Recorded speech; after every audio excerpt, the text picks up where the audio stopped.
Jesu to take sem lo mi hong in na tu gen lo mi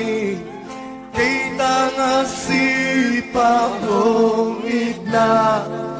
ating zoin ka te rom ta tu za za lo mi tu za za lo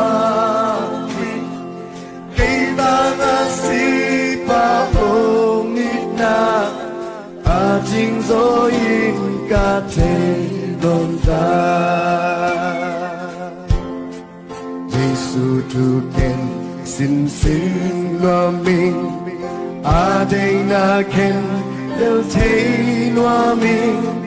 pa sian ga siang to ka sia pa Chrisia le to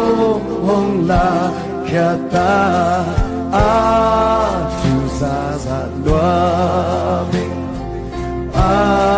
tu za za loa ming kita na si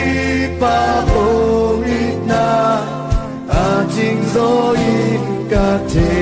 non ta su kamal za za loa ming ba to ho lim den loa ming ngai ning vai kem peu again ten ka pom kim nuam ta tu za za loa ming tu za za loa ming kay tanga si pa hong na ating zo yin ka te nuam ta Koma at dun na tu Vanaw na ting anay na tu Agam say na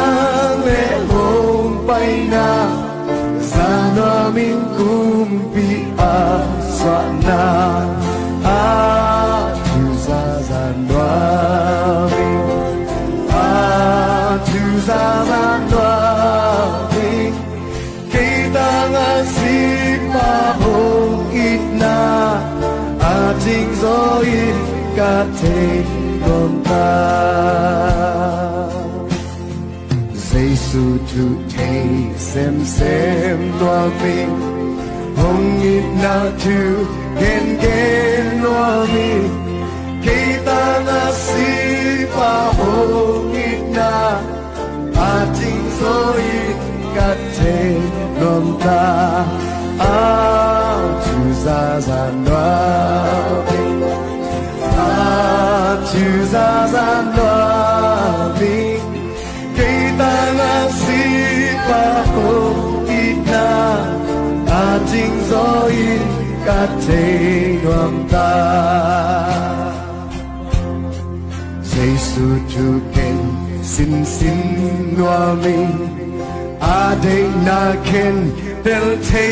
lo ming pasian hasian to ka sia pa Chrisia le to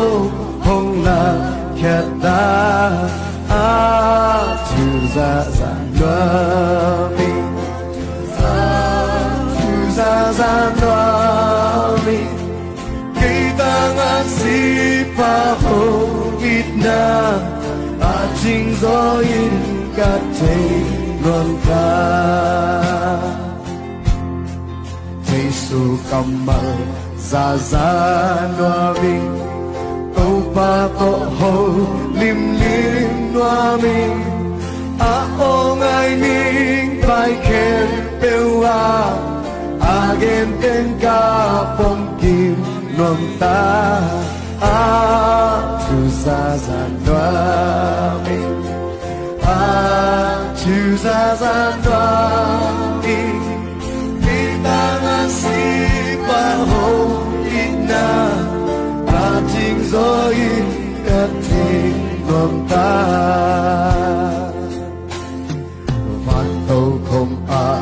at dun na tu van hau na ting Amen, amen, hallelujah. Agam zainang le ho painang Sanwa min kum pi aswanang Juza zanwa. Amen, hallelujah. Juza zanwa. Kita ngasi baho itna Ajing zo it kateng nota